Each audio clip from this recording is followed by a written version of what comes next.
everyone. It's so glad to see a lot of familiar faces. I used to work at the Sierra Nevada Alliance and got to work with some of you on IRWMPs and climate change and other fun things. So if you open your packets really quickly, I have a handout in them called Share Your Successes with Rose Foundation. And I've kind of gone all over this before with the community leadership partnerships. Sorry, I'm skipping ahead there. Grantees, but here at Rose Foundation, part of the reason why we're able to keep the Grassroots Fund going is because we are able to leverage your successes with foundations that support the Grassroots Fund, like Hewlett Foundation, Fire It All, Lisa and Douglas Goldman. And so we really want to hear about what you're doing, what you're accomplishing, events that you're having, workshops. We want to share those on our website, on Facebook, on Twitter. And so on this handout, we have just a long list of things. If you're getting media coverage, you want to know about that. If you have other in-depth stories about the work that you're doing in the community, we want to hear about that. And we want to make it easy as possible because we know that you're all really, really busy. And so don't think that you have to send us a complete package and it has to be all beautifully done or anything like that. Just send Jasmine or myself an email, just tweet at us, share something on our Facebook page. There's all the information here on this page on how to do that. And if you have questions and you're not sure about how to do that, you can come talk to me during the break or during lunch. But I also wanted to bring up the example of our print newsletter as well. So in addition to telling everyone about your stories on our website and social media and in our grant reports, we also send out our newsletter. We also have a film festival. Our third film festival will be next spring. We're going to be hosting Wild and Scenic in Oakland. And so if you have videos as well you want to share with us, we might have time to show some of our grantees videos. So lots of different forums for you to share your successes, get the word out about what you're doing. So just come and talk to me, send me an email, call me. I like to help too on fundraising stuff because that's what I do all day. So if you have any questions about this stuff and need help, you can also email me as well.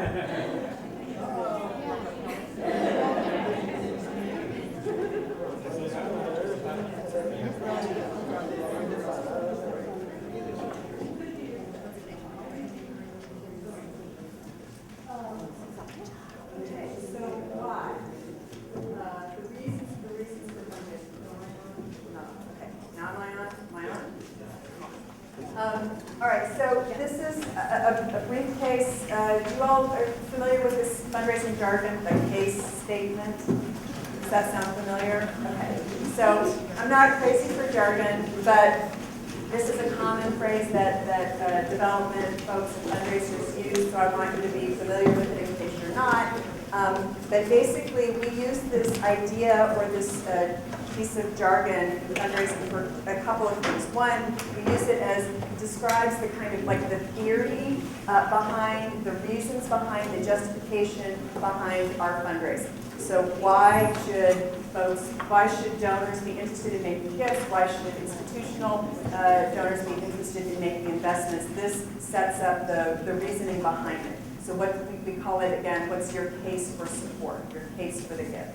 The other way we use it is kind of in a really practical, hands-on way, and often organizations will have a shared document that describes what this case statement is, and then they use it, and any board member can use it. This is what I call the grant guts on my teams when I write the guts that you use almost like building blocks for your grant proposal. So the case statement, the theory is mostly about what are you fixing, why does it matter, and how people can help. And we often use different categories for that, but that's essentially the spine of this idea, this document. So what are you fixing in the world, why does it matter, and how people can help. That's the case for support. So, again, having something on paper or sort of thinking this through and then writing it up on some sort of shared document and having it ready to use. I almost think about it as Lego blocks. So you might have the mission and the vision and the program description and the budget and all of these things. And then depending on what your donor needs or what your funder needs, you just mix the Lego blocks together and then add water and stir, you almost have the correct document. That's kind of what we're talking about.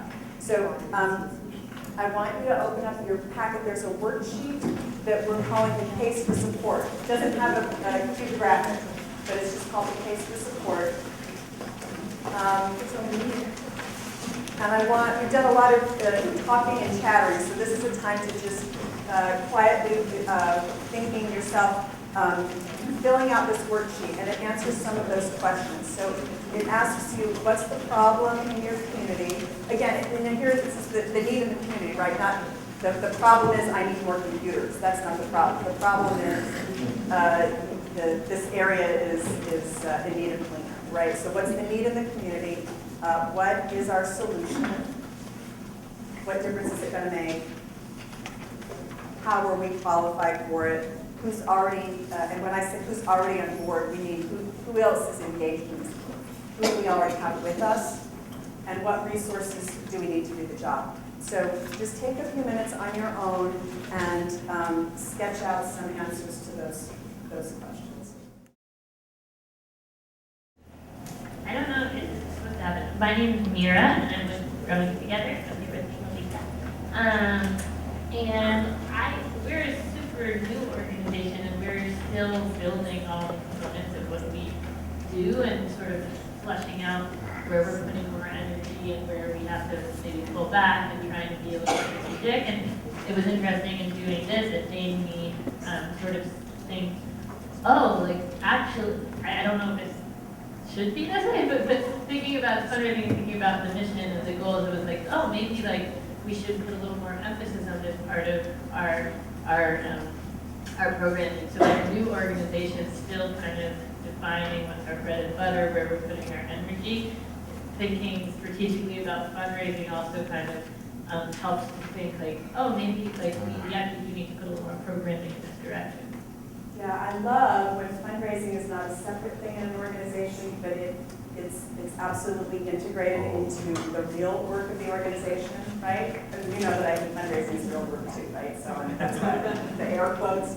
But when the program informs the fundraising, which informs the program in an authentic, mission-rooted way, that's, I mean, this is so ridiculous, I'm getting goosebumps. I mean, that's the real integrated work of an organization, right? All that stuff is going together. I don't get it. It sounds really exciting, but I don't.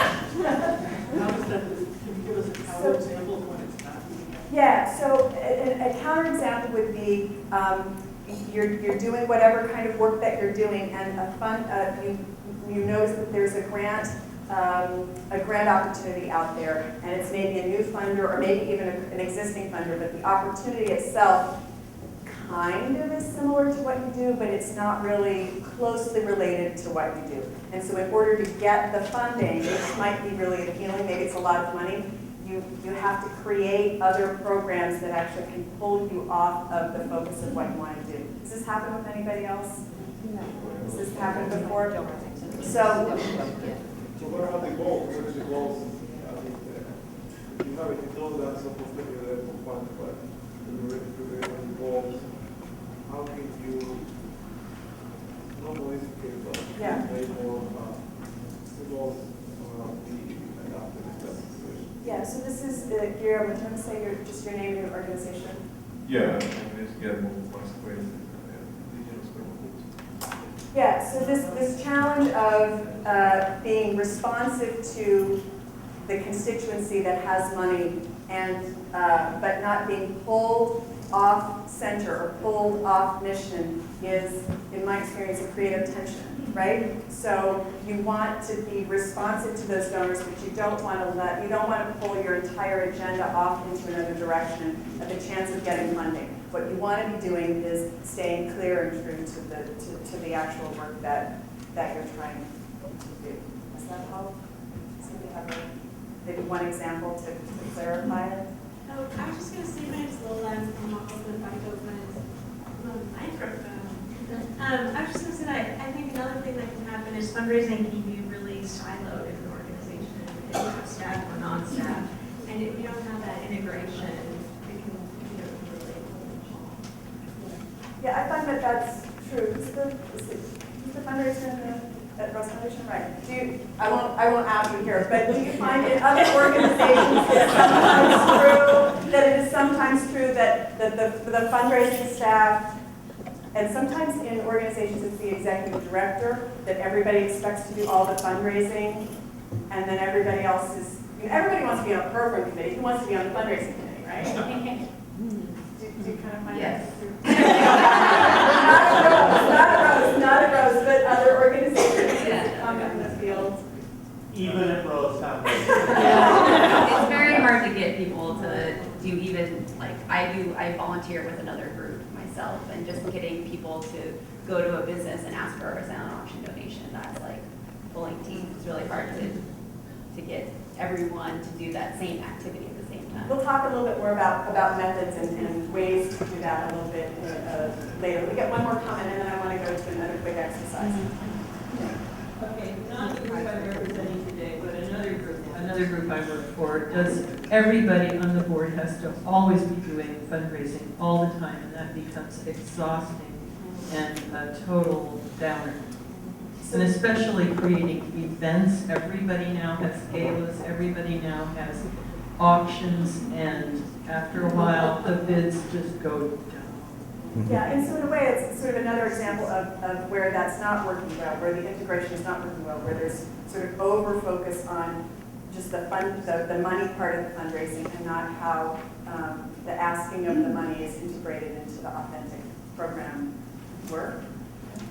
Okay, one more, and then I'm really going to go to this next exercise. So Yeah, Laura. I'm aware of a couple of organizations who have, hi, my name is Laura, I'll show my last name.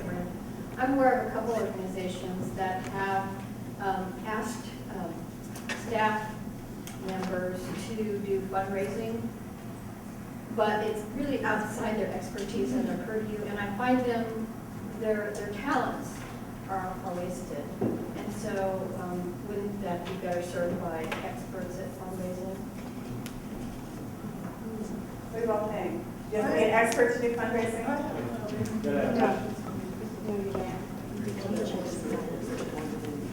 When I first started, the mayor of the city I was in, because I kept getting all these yeses. And yet I would ask somebody else, well, you ask them, and they'd all get no's. And I'd even go back after them and still get yeses. And so the mayor of the city says, you know, there are just some people that can get yes. And you want those people doing it, because you don't want to burn all these bridges with all these no's.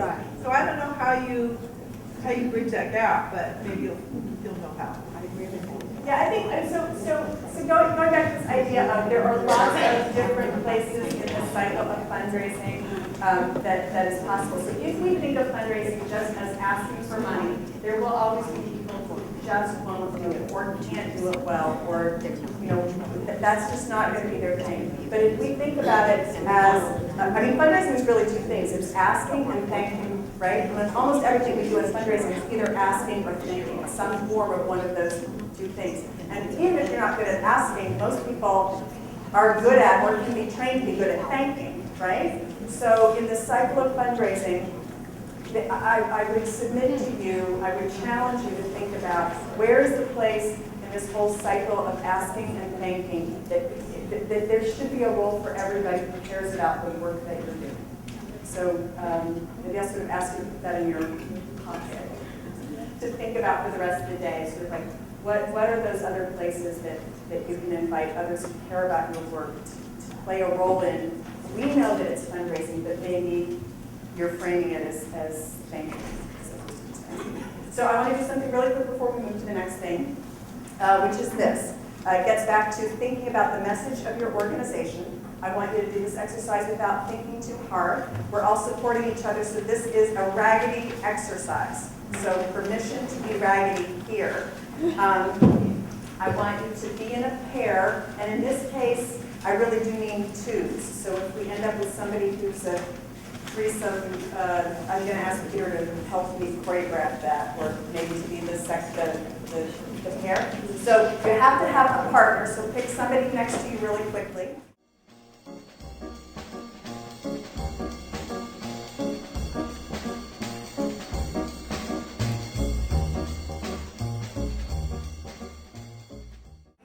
So So CFGC works on a variety of issues because we believe that to create a better food system, it really has to be a systemic and holistic change. And so because of that, we work on climate change, we work on water issues, we work on economic development, and we do this at the local, state, and national level. So really connecting that, holding that bigger picture and influencing that with what we hear the needs of communities are. And at the same time, when we work with communities, we're also letting them know like what's happening at the state level, what's happening at the national level, and how that's impacting their lives. And also in a way to build civic engagement. So folks recognizing that participating in democracy isn't just voting every couple of years, but it's being engaged continually. And so not just with like voting for candidates, but also getting involved in issues that are going on in their communities. And I'm getting stuck now. The camera's in my face, so that made me forget what I was saying. But so that's why CFGC needs support and needs funding, is because we're working at all these different levels and really trying to create a better food system, working with food to create a better society and affect a paradigm shift and one that values people and that values community over what we see now of corporate profits.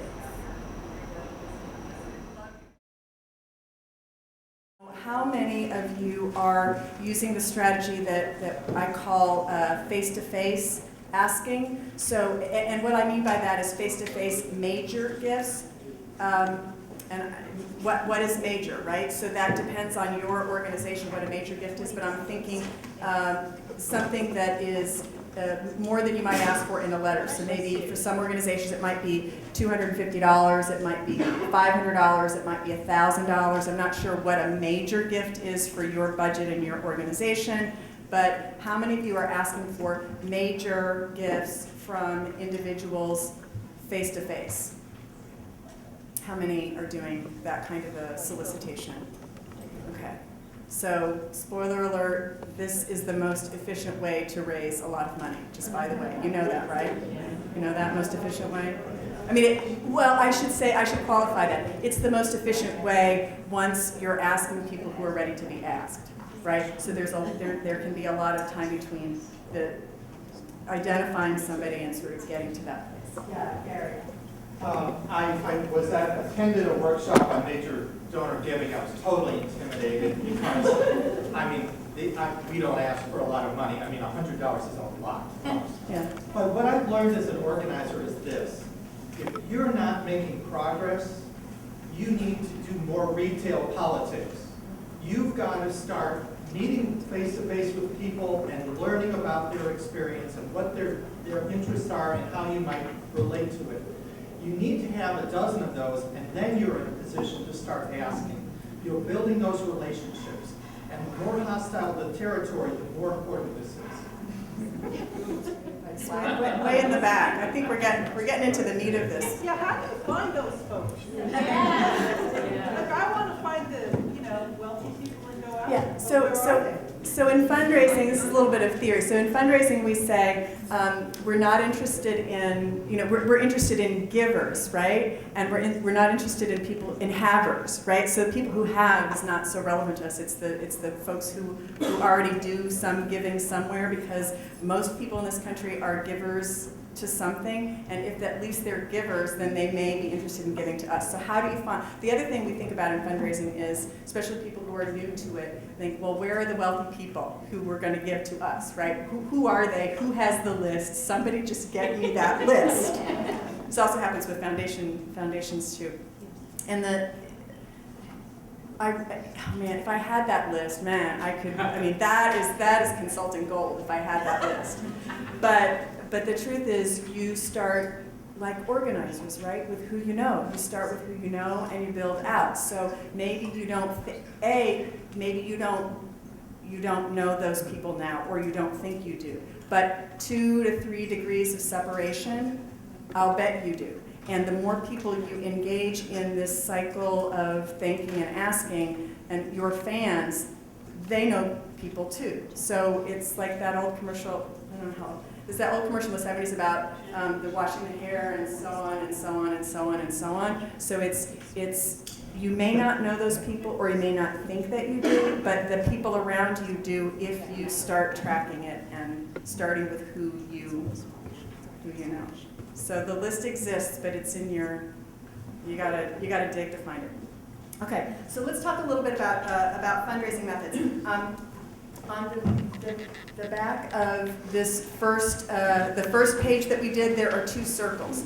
The first page we did is called 6 Important Questions. So on the back of that are 2 circle grids. I want you to take no more than a minute, maybe 30 seconds, to make a pie chart. So I'm asking you, how much time do you spend on different fundraising methods in your organization? So let's talk this chart through just a little bit.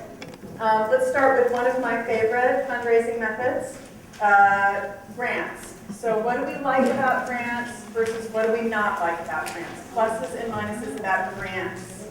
For me personally, grants are easier and quickly earned and less number of volunteers needed than doing, let's say, an event or. There's a certain efficiency in terms of staffing for a grant proposal. I think that's fair. You don't need tons of people. I'll play the devil's advocate there. So if that is true, right? But if you are thinking about expanding the number of people and looking to engage people, possibly as volunteers, then you're losing out there, right? We talked a bit about how grants felt really good because there was an invitation, usually with an RFP, and there was a clear format, and it wasn't, we talked about some of the fear that comes up in asking a friend, and it could be you lose a friendship. And so it's just clean, it's not messy. Anyway, yeah. Okay, so anybody that already knows me, you know that I have a negative to your positive, right? Sorry. One of many negatives that grants have is that they're so restrictive. People now are guarding their dollars, which is not a bad thing to do. However, sometimes where your proposal actually fits into their grant guidelines, the restrictions for how you can engage more of your community folks, like providing childcare, a bottle of water at a meeting, a piece of bread and butter for a meeting, that kind of thing. They're so restricted in that way till it's almost hazardous to get that grant, because you get it, you have it, now you've got to convince the folks that you want to bring to these trainings or to these meetings or to help you out why you can't have a meeting on a Saturday where you can feed them. How come you can't bring me a bottle of water at least? I'm coming in at 6 o'clock for your meeting, but can't even get a bottle of water? Have the honor of being on a foundation, so we get to give away money, and that's the fun part. And I also work with small grassroots organizations to do development, so I'm also on the other side of writing grants. And I think I get into these like kind of existential angst when I have to write grants, because I think a lot of us work in these areas that have very complicated problems. And we're forced to write grants that set us like we know the answer. And I think that a lot of times we don't know the answer, but we have an idea. And so I think I always feel like, are we a bunch of frauds for thinking that we have the one idea? But on the other hand, as funders, we want to know, are you going to be doing the work? And how do you know you can do the work? And I want to leave this with, and it's not a negative, but I want to think about money and fundraising and giving away money in a different way. There are some issues around, there are some problems that we have solutions. And so I'm going to organize 20 volunteers to clean this stream. Got it, that's a good project. But there's some other issues.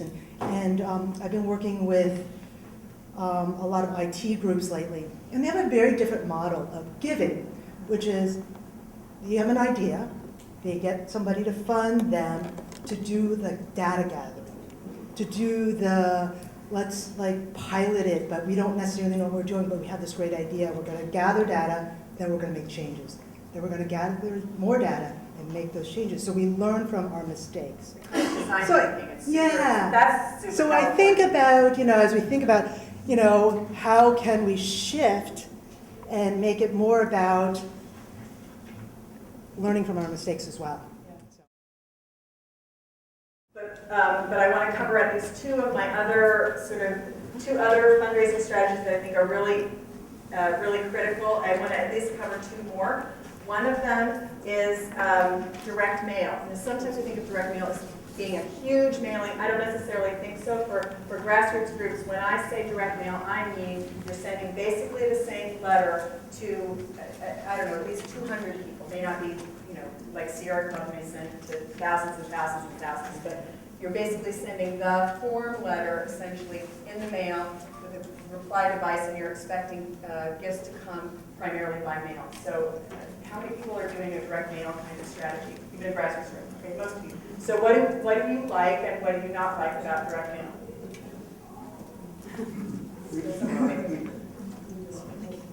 We have a mailing list. So this is Alan. Yes.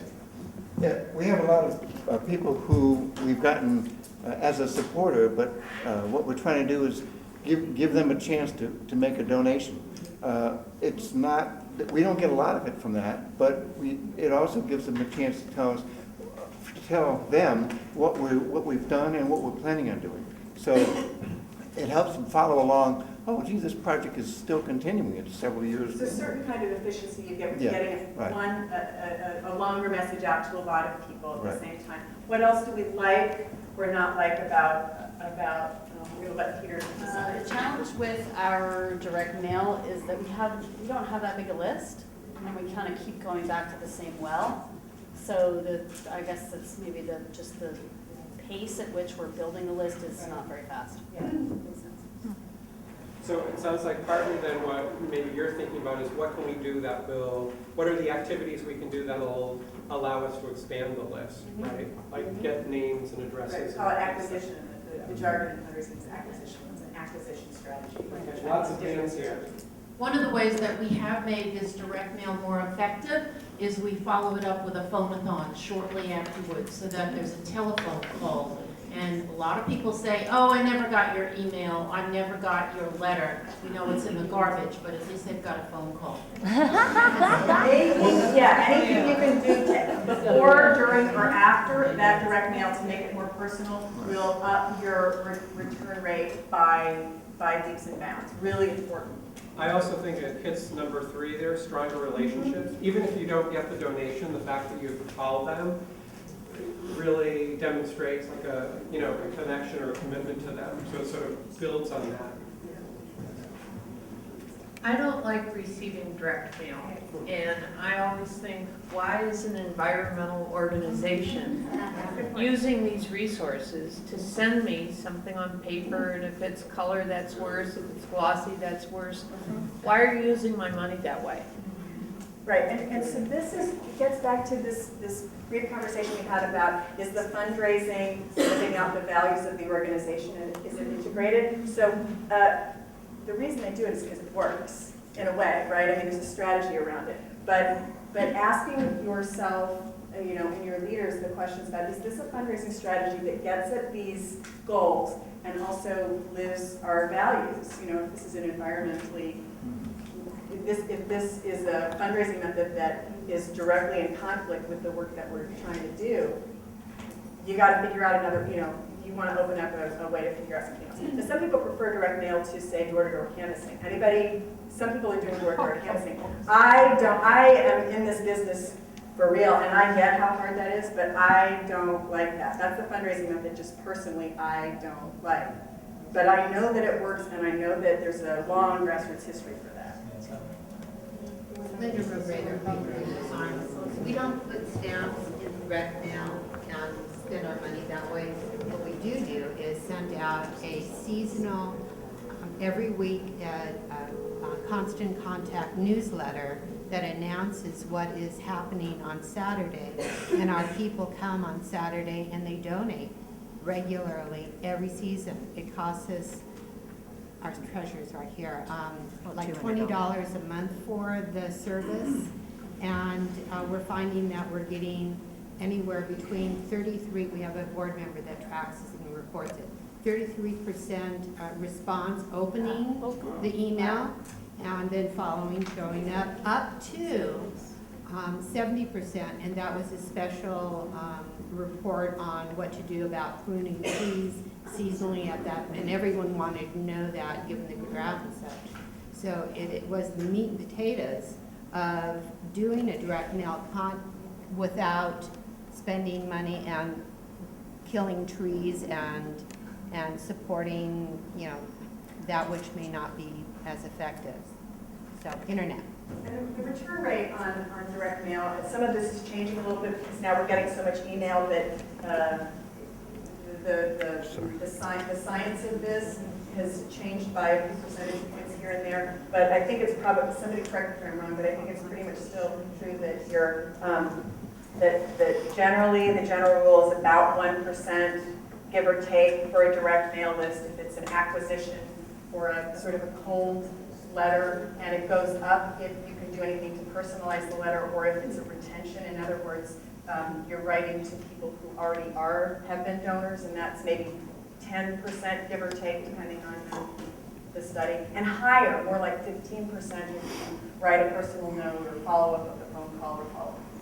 So in that sense, it's not a very efficient strategy just for return, One more on direct mail, and then I want to talk about my favorite, most efficient fundraising strategy. But I don't have so many people. I raised my hand at the wrong time. I was hoping. Anybody else? You want to move on? I just want to comment on the phone calls. I personally try not to answer the phone anymore because there's a lot of phone calls from, especially during political years, and especially if there's a lag between the time you say hello and the phone clicking, or if they have no idea how to pronounce my name, which is pretty close. But anyways, so phone calls for me personally on the receiving end, I'm very careful as to who I actually answer the phone to. So you know what the one that I think is the highlight of this show, right? Yeah, gifts. And I would say major gifts, but I've worked with a lot of grassroots organizations, so I kind of use this phrase right-sized gifts, or basically medium-sized gifts, because I think that people get excited about $10,000 or $5,000, but I think for a lot of grassroots groups, the personal ask that you're talking to somebody may start at $500, may start at $250, may even start at $100, where it's an important enough gift that you're asking the person directly. I've given to this organization, and I'm inviting you to make a gift of this amount. But those gifts are the kinds that it's too important to ask in a letter. It's so important that you really want to have a conversation about. So think about whatever the level is for your organization of what is a right size for a major gift, and think about a strategy for that. Now, who knows? Who can tell me some pluses? Why do I love this strategy so much? Even me, the shy, non-fundraising fundraiser. I'm shy too, and I hate asking for money, but the face-to-face ask is best because it gives you an opportunity to build a relationship with the people that are supporting you. Gives them an opportunity to really be invested in and to continue that relationship. So. You ask somebody for $1,000 and all of a sudden you're having a real conversation. You're in a conversation. Yeah, I mean, that's really the stronger relationships, right? And that kind of. Yeah, for sure. Who else? This is more of a question than a comment. It is a question. Who should do the ask? I mean, should it be a volunteer, the donor, somebody from, the director, somebody from the executive committee? The person who should do the ask is the person who has the relationship, the existing relationship with the prospect. Or What if nobody has a relationship? Then you're not ready to ask. That's what in general. I mean, when I say something, you know to translate this into your own experience, and there are some, you can adapt it. But in general, if nobody knows the person, You're not, unless you're doing a door-to-door canvas, you're not ready to make that ask. So you've got work to do to build a relationship first. And that might be inviting them to a project or to an event, or, you know, so you're sort of laying the groundwork and building up and getting to know them better. Yeah.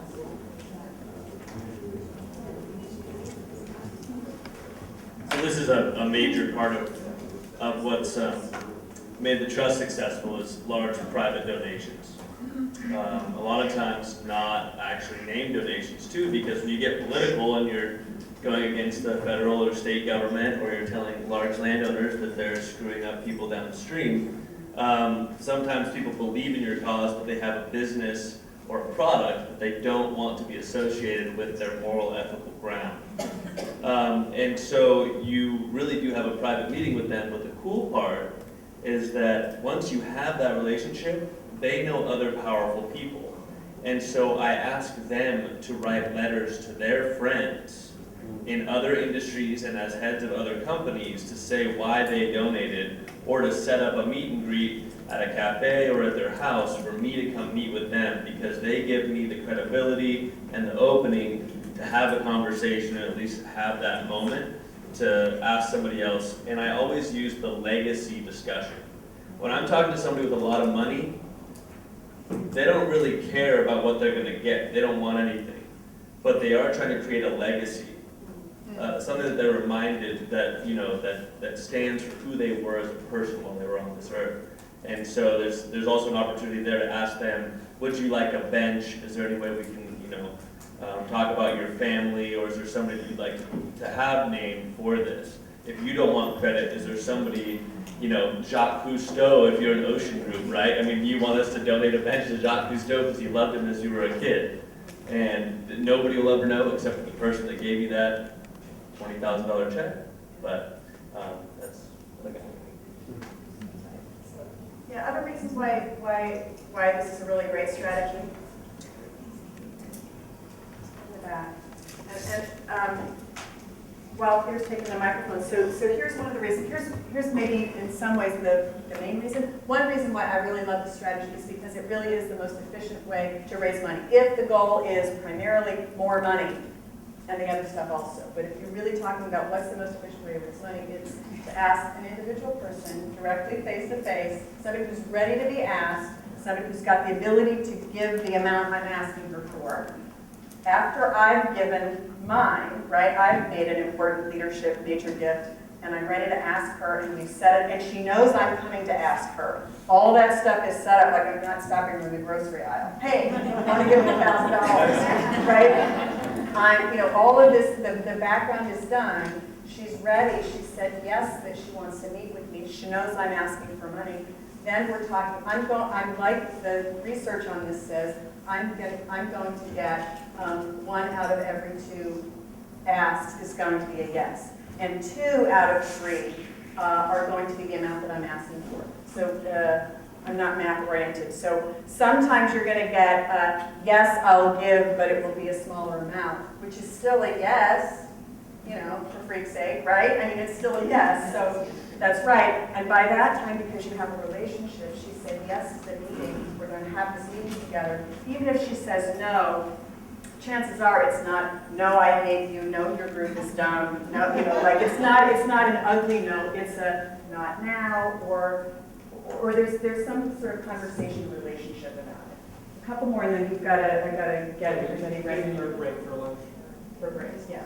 I have a question. We have a spreadsheet of people who have expressed interest in giving. And I have to admit, some of those people I've been afraid to approach. It's been like maybe 5 years, and at one time I got the courage to call one up because I noticed she opened our newsletter 7 times and clicked on links. And so, but her response was, well, maybe not now, but I know she's traveling to Europe 3-4 times a year and they have a lot of money. And so how often should we contact them? Like once a year, once every 2 years, once every 6 months? And how many times and when should we stop asking if they say no? So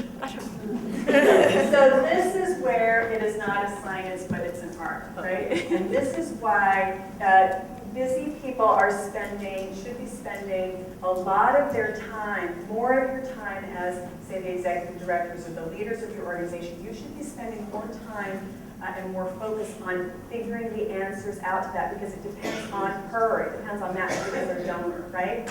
So most of your time as fundraising strategists within the organization should be spent on major gifts, whatever that is for your organization, right? That's where you want to spend your thinking and your energy. You'll get more smaller donations. Does that make sense? Sort of like 80-20.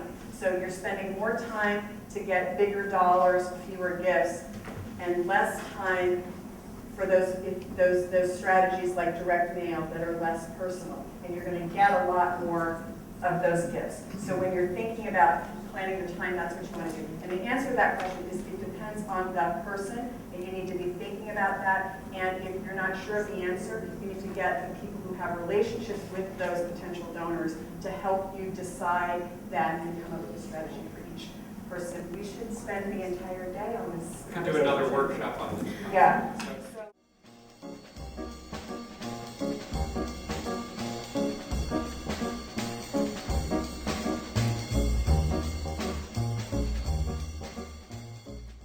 We're interested in people who give, and we're interested in people who give and care about our cause, right? So in fundraising, we say we're looking for, we sort of think about the difference between prospects and suspects. Have you thought about this? So suspects are just the folks that we know of, who we think might like us, and when we give somebody, but we don't really know them. They're not really a prospect until you know them, right? So we also think about this in terms of ABC. A good prospect has the ability to give the amount of money you're asking for. They believe in the cause or your organization. They have belief. So ability and belief. And the third, well, check, I like that, is connection. Connection. So ability, belief, and connection. Connection to the person who's asking or to the organization. Ideally, to the person who's asking. And of ability, belief, and connection, what's the most powerful, do you think? The most motivating? Connection. I kind of see the landscape of fundraising changing a little bit with crowdfunding and online resourcing, and it seems like younger folks are really interested in giving but have less. How does this kind of fit into that same? There's a lot of money out there in dollar increments, you know, and smaller amounts. Yeah, and it seems this doesn't exactly fit sort of like what I see as the new vanguard of fundraising here.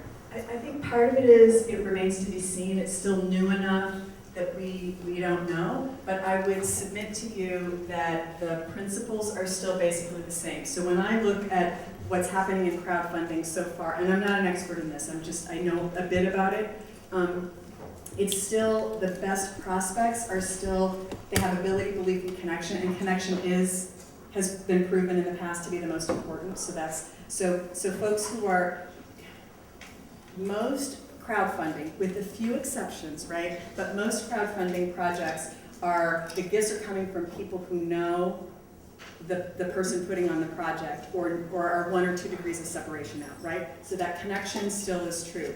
They have some kind of belief or they like the cause or the project, and they're givers of some sort. So those things still are true. The other thing that is also true, we have another triangle in fundraising too, just to make things, we're probably simple-minded people, right? So there's another triangle, which is, so imagine a triangle, and any time in fundraising you have a successful fundraising campaign is going to have a few large gifts and a lot of smaller gifts. You can assign the dollars however you like, but it always goes that way. And every time I've looked at crowdfunding, there's still, somebody's given a really big one, and then they're not making their project by the $35 or $15 or $10 donations. They need the whole triangle.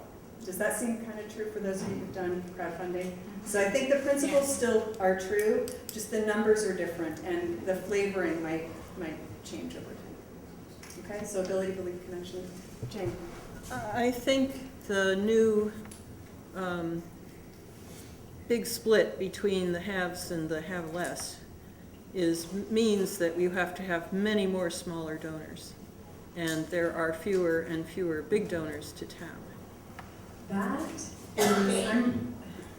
for yesterday. I'm enjoying that, thinking about that question, because I haven't actually seen anyone, I haven't seen any articles, I haven't seen any folks in my field writing about that topic, but I think it's really important.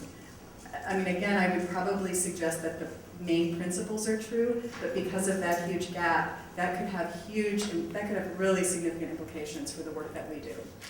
Yeah, and I don't know how that will play out, but I think if we have any researchers in the room, or if you know any young academics, I would love for somebody to look into that. Interesting.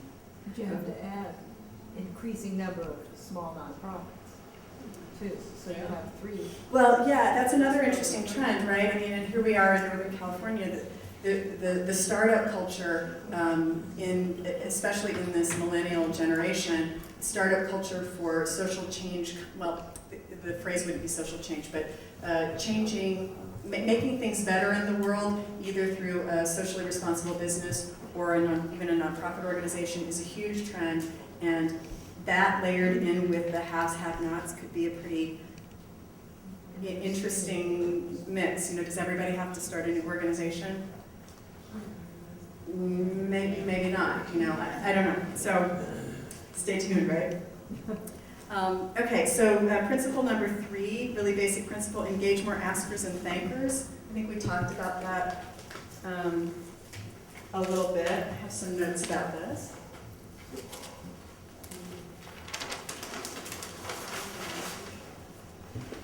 Okay, so have many of you, has anybody in this room gone to a Grassroots Institute for Fundraising Training workshop? This is GIFT. It's an organization based in, I think, Oakland, maybe San Francisco. Yeah, so we have one of those books. Those are colleagues of ours, and a lot of what I know about fundraising is what I've learned from them. So you'll hear lots of things already from that same tradition.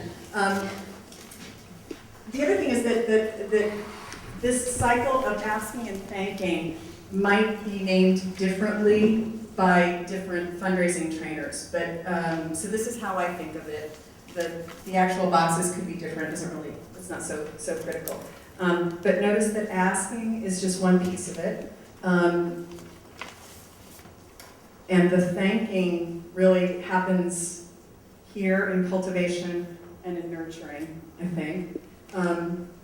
But the idea here is that there's a cycle of fundraising. And sometimes people will say, I think there was at least one question at the break about, well, when do I ask, right? Some form of, when is the person ready to be asked? And the person is not ready to be asked until, you know, the person has been identified, you've sort of thought about it. This cultivation piece needs to happen before the ask, especially when you're talking about a major gift, right? So there needs to be some relationship before a significant ask happens.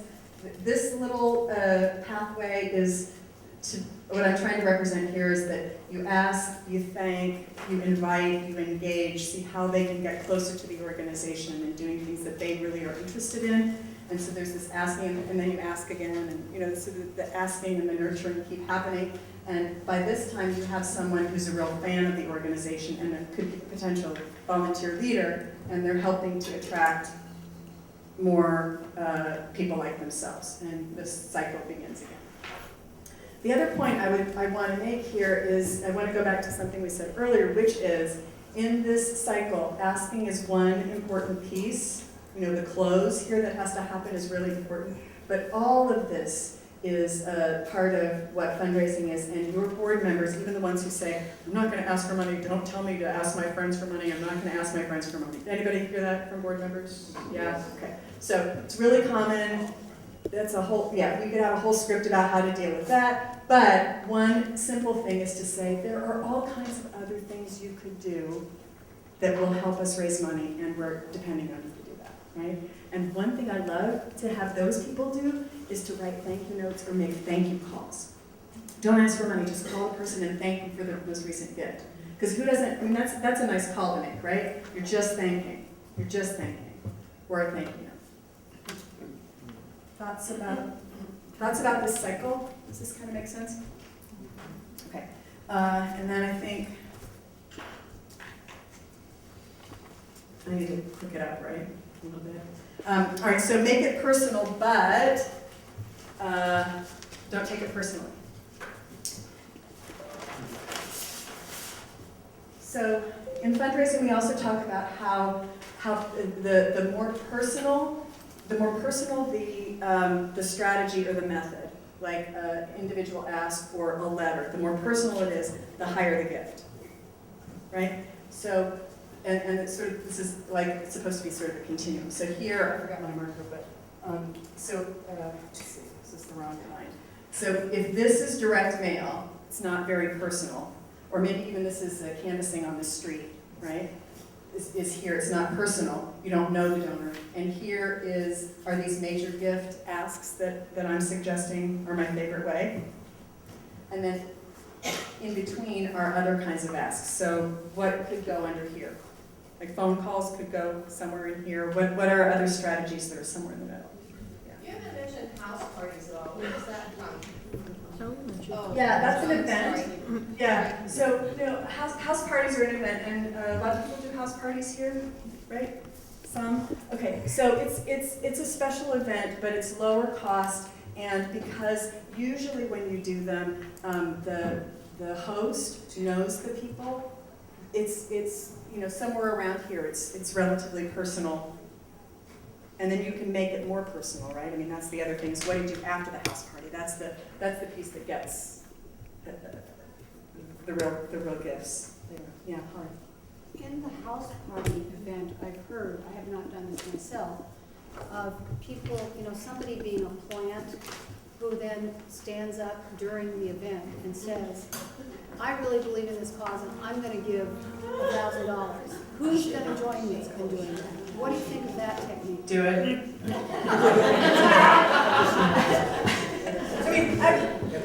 Each event needs to have its own flavor, but what you do, and so in some house parties that wouldn't be appropriate, and it kind of depends on what the personality of the plant is and how it fits into the group, but that's just a matter of planning that with the host and making sure that the tone is correct for that particular audience, that's all, right? But what is really important is somebody at the house party needs to make the ask. How many have been to house parties where nobody asked for money? Really? Just a few of us? Okay, so maybe Washington we do much more of that, but I've been, or that the ask is kind of, I hate to ask for money, but I have to do it. This is not good. Step into the authority that you have. If you're doing rocking work, then you're inviting people to invest in the work that you're doing, and there's a certain, there's not authority, what do I want to say? Honor. There's honor in that. Yes, really good. One time I was invited to a house party, not knowing that it was a fundraising event, because they said it was going to be a celebration for a big environmental organization. And when I got there and I realized they were asking for money, I felt obligated, so I wrote a big check. But then I kind of regretted it. Donors rewards, right? I never went to another house party because I knew it wasn't just a celebration, they wanted money. So after that, I was very reluctant to have our organization do one of those things because I felt like I don't want to pretend it's just a celebration. I want to be straightforward with them. Wouldn't that stop people from coming? So I got the answer for you. I like when I have the answer, right?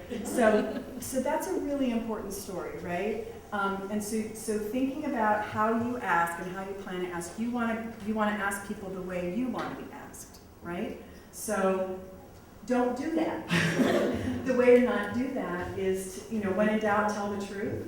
Yeah. So if you have a fundraising event, let people know it's a fundraising event.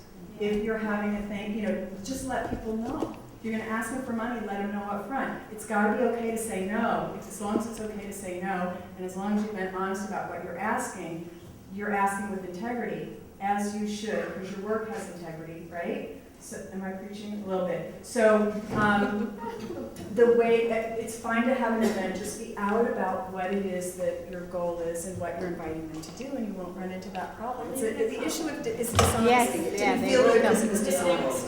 Your friends will still come. I know a successful fundraising gal, and she always invites people and says, make sure to bring your checkbook.